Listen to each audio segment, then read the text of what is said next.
Everyone, welcome to another edition of Founder Wisdom Podcast. Today with us we have Alan Chanda. He is CEO at Ditech Limited. So we're gonna talk about a bunch of interesting startup stuff in Africa. It's gonna be super interesting. Alan, can you introduce yourself and tell us a bit more about your company?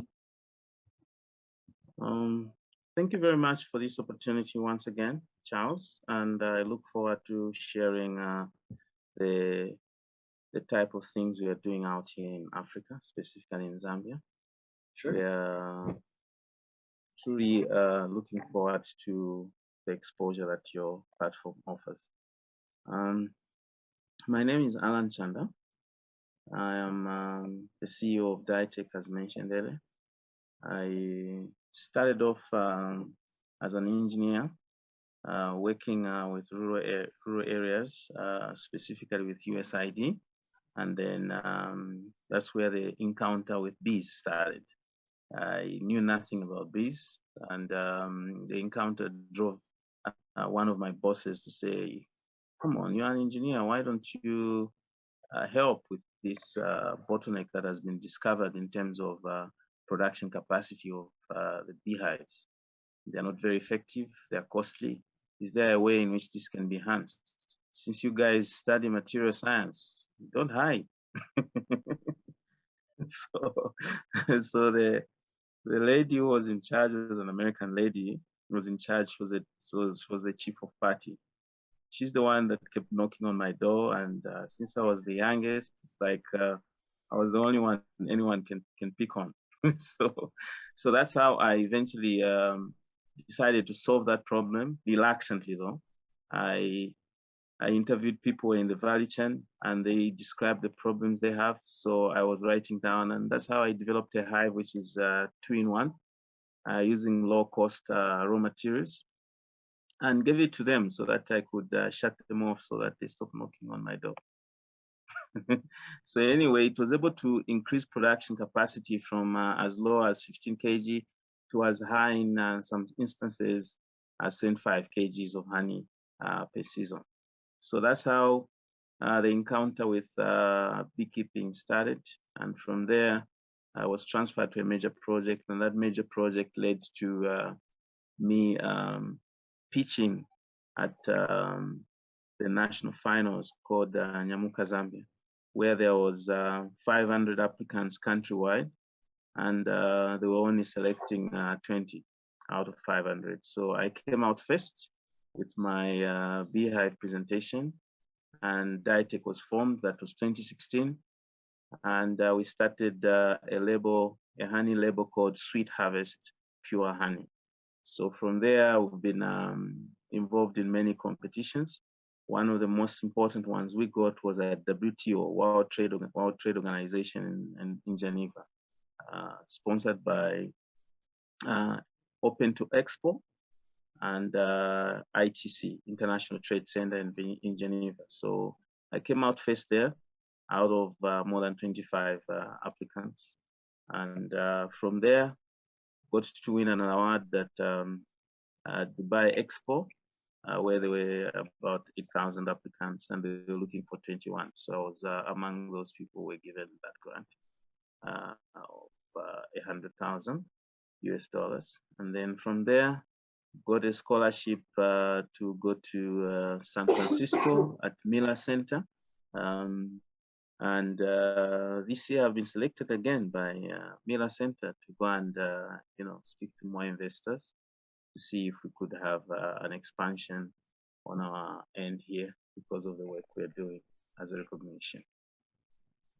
Then in terms of the workforce, we have 15 people in the workforce. But during the harvest season, like next month, that number swells to almost 100 because you have to have people covering different aspects. And then we have 5,000 farmers. Out of those 5,000, 40% are women. And in terms of age distribution, more than 80%, I would say 88% are less than 35 years old. That's our distribution in terms of the numbers. And then we produce per year 200 tons of honey. This year we'll increase that to about 300 tons by the end of the year. Then we've got markets both in Zambia, um, South Africa, as far as Egypt in terms of Africa. Then we've got the Middle East. Then we've got Germany, China, etc., etc. And these countries, they have an interest in buying honey from Africa. How do you brand your honey via the competition? Well, we've got unique tree species in Zambia that exist nowhere else. So Okay. that is one of the most important aspects. So Hmm. these trees are called miombo, Okay. Miombo, Okay. miombo tree species. They occupy much of Central Africa all the way to the DRC and parts of Cameroon. So this is the only place on earth where you can find those particular tree species. So Zambia has the largest, apart from DRC, the largest number of miombo trees. And these trees are the ones that produce and support the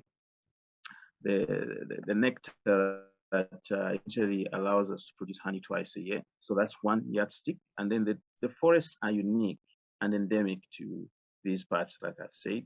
Then you also tend to have the type of honey that is multifloral, meaning it has multiple sources of flowers where the bees feed from.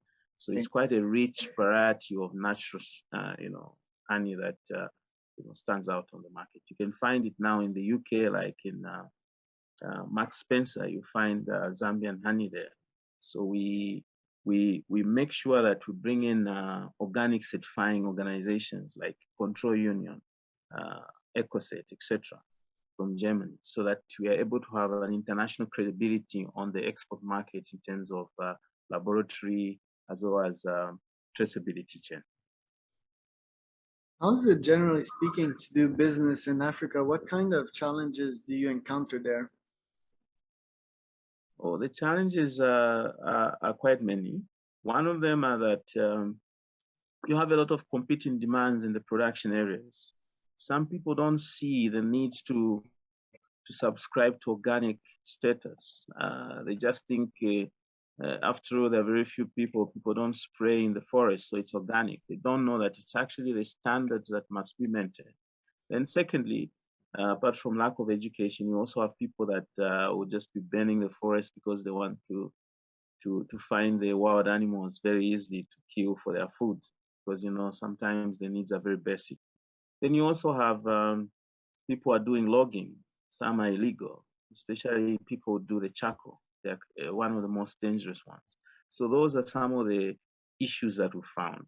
But in collaboration with traditional leaders in some of these areas, we find that there has been a change, because now the number of traditional leaders are quite educated. Some of them would even have a college degree, like the one I'm dealing with now. He's a mathematician.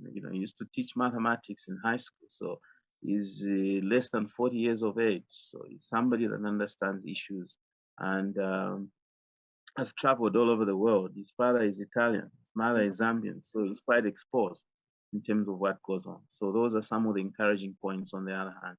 But the tasks are huge, so we can only do so much. And in time with our education campaign, we're able to get to change the mindset of people through incentives and so on. Talking about these incentives, how did you get to convince the farmers to harvest the honey? Was it as easy as just showing them that you could have the beekeeping device on their field and that they had to maintaining doing this and that every day? How hard was it to convince them? Yeah, it was quite hard at the beginning, because some of them think there's no need to have a uh, commercial application of producing honey. After all, they can just go into the bush accidentally, and boom, here is the honey colony, and they begin to harvest it. So we had to convince them, look, just like you can have wild animals, in your own private game ranch. It's the same with this. You can actually commercialize, and the income that you get per kg compared to crops like maize, soya beans, sweet beans is much, much, much different. You get more money and there's less input cost. So that has been our strategy. Then secondly, the better performing farmers, we've got what we call value matching payment system, meaning we offer asset solutions to those that are willing to produce more honey. In return, we can offer them a solar system to power their homes. So that allows them to at least improve the education outcomes for their children, and the impact on the forest is reduced. And ultimately, we have a greener environment. So those are some of the strategies that we've put up. And also to outsmart our competitors, we create a loyal supplier base, because we give them what our friends don't, and livelihoods are improved. So that is like a catch. Your competition, are they local African startup owners as well? Are they larger businesses? We've got mainly foreign-owned companies. One of them is owned by a Canadian, French Canadian. He started the business. My cousin. He started a bit. He started a business. He started a business when I was probably in the first grade in primary school. So you can imagine that far different. But they don't push the button of innovation. Us, we are more interested in innovation and creating avenues that give people more access. So that is where the difference lies. So we have those, and they export mainly into Canada, and some into the UK. As we've got at least an opportunity to learn and outsmart them by looking at how the entire chain works. Sure. And when you say us, how many employees do you have right now? How big is the company? We're standing at 15 at the moment. Yeah, but we are going to grow probably to 30 by next year. Wow. Because we are building a factory from our savings, which will be the one that will be covering much of half of our country. It will be in the north, where there are very few competitors. So there is an advantage in that it's less populated, so the organic status is easy to obtain, and the population is also willing to join in and support our enterprise, as we also support their livelihood improvement. You mentioned through your savings, did you get funding? Because I was wondering, like, wow, this business makes good money if you can give the farmers a solar panel and so forth. So did you get funding, or so far was it 100 bootstrap?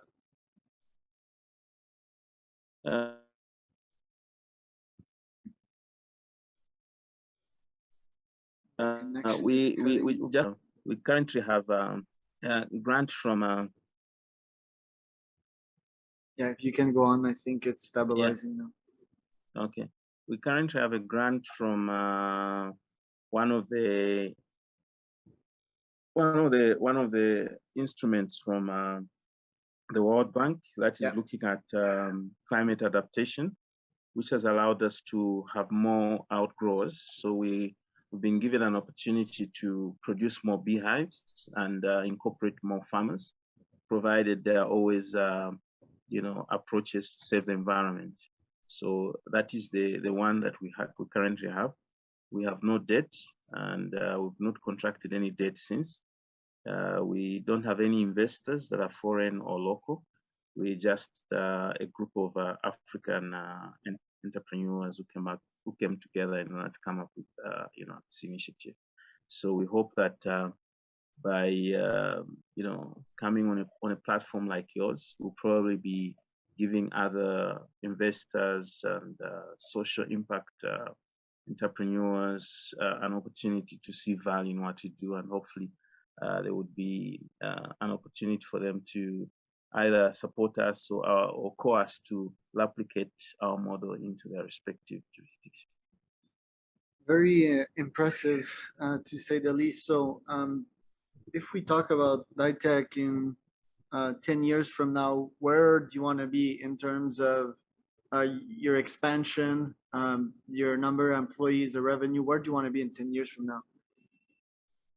10 years from now, we hope to have expanded our model into countries where forest management is critical, such as the DRC, Gabon, Cameroon, all the way up to Senegal, Chad, by working in collaboration with forest management and national parks and wildlife organizations, so that the adjacent communities are given an opportunity to produce honey other than just kill the elephant.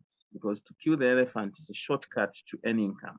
But if they can be given an incentive that allows them to see much more value in a tree next door than hoping to kill a bigger elephant which you can't even carry on a truck just because you want an elephant tusk, we'll be championing the causes of millions. And in that regard, we hope to be the largest producer of honey on the continent, the most innovative in terms of products available or range, i.e., we hope to be producing honey lozenges with ingredients that are coming from the same producers in rural areas, and then we hope to be producing all those medicated lozenges that can give people with medical issues such as sore throats an opportunity to have a natural sweetener. Then we also hope to inspire consumers beyond the average age restriction at the moment where you have to buy a bottle. So we hope to increase production of honey sweets that can go into coffee, where you can just drop a piece of honey solid into your coffee or your tea and drink it, other than going to get your sugar from the thing. And then we also hope over the next decade or so to be producing more honey-based products such as lotions and and powder in order to give our women in Africa and all over the world, women of color as well as other races, an opportunity to have a natural based Food. product that ultimately gives them an opportunity for less side effects. Yeah. So in that regard, we hope to be a multi-million-dollar company that can be listed maybe on the Paris Stock Exchange or New York Stock Exchange as the years go by. Very cool. I see like two opportunities. Well, I mean, I have two ideas from you as of now because I'm a honey geek myself. One, I think a honey that can be proven to be more minerally and vitamin rich than others. So you do like some Yeah. kind of lab test. Um, Yes. for health buffs like myself, I think there's the Manuka honey, right? That's the healthiest in the world. I Yes, think from New Zealand. yeah, yeah, I think there's some opportunity there. And right now, one of my friend in Canada, marijuana is legal, and he gave Yes. me honey infused with CBD. So CBD for athletes like me is very good to alleviate pain. For example, yesterday I ran at 21 kilometers, so I feel a bit of pain, and I'm drinking this right now. So that could be another nice opportunity for you. Okay. Okay. Well understood. I value your advice, and that's part of the innovation that we have to keep learning in order to improve the current available options as products, so that we're able to mimic the environment and improve upon every sort of product that we can Yeah. bring to the. And I think, well, just to finish it off this way, because what's cool about honey, obviously, it's delicious, right? It's natural, it's somewhat healthy. Obviously, there's a lot of sugars, so you need to be careful with that. But generally speaking, it's healthier than high fructose corn syrup for sure. But it's also cool that it helps the environment. Can you speak of, and obviously we talked about the community benefits, but can you speak about the environment and environmental effects that raising honey honeybees actually have over the environment? How can we quantify those effects, and why is it so important to help bees uh, propagate and do their business? Thank you very much. I would say most people don't value the importance of bees because they think that pollination will just always take place. They do not understand that pollination has a direct relationship to the population levels of bees in the forest. So if that number plummets due to bad relationship that we've created over the years in terms of cutting down trees, changing their habitats, and destroying the ecosystem, we'll end up with bad harvests, including for corn, just corn, will end up with bad harvest. So what the benefits are that with the trees not being cut down, the rainfall patterns are going to be maintained, meaning the rural population won't be impoverished because most of them are likely to rely on rain-fed agriculture. So with rain-fed agriculture, you need to have the trees that support the environment there. And then secondly, you also need to have the ecosystem maintained for the second reason, which is one, there will be water retention in those areas. In case they want to dig a borehole, they can easily find water. But if they cut trees, they won't find it. Then the third option is that when you cut the trees along the river system, you end up with diminished catchment water sources. You end up having a problem like the one that is in between Nigeria, Chad, and Mali for the lake that is out there. The lake has reduced by almost 60% from the 1960s because all the trees that were protecting the lake, Lake Chad, it's called Lake Chad, has actually been destroyed because of population pressure and so on and so forth. So with ecosystems that are intact, the ecosystem benefits will now, accrue to the people and surrounding regions, meaning you can boast to Charles and tell him, look, we are the only ones with an intact forest in Africa that can be counted as 100 years old. But if we don't do that, we won't be able to transfer those social and economic benefits to future generation. The elephants won't be there. We'll increase the animal-human conflicts in areas that are close to national parks. And in the end, the poaching will simply destroy our natural habitat. So the bees are important in that they should give us the crop yields that are higher, our forests, provide incomes to rural communities, and reduce the likelihood of human-animal conflicts. And ultimately, that is one way of balancing the social and economic benefits of societies in our countries and beyond. Good. Well, Alan, thank you so much for coming today. Where can people find out more about you and your company? Or they can go online. They'll find us online and on social media pages, Ditech Zambia. They will be able to find that, and they can also find more information on various websites, such as How We Made It in Africa. They will be able to find us, and soon we'll be launching our website, Ditech, www.ditechzambia.com. So you'll be able to find out more information about the various initiatives and so on and so forth. All right. Thank you so much, Alan. Thank you. It's been a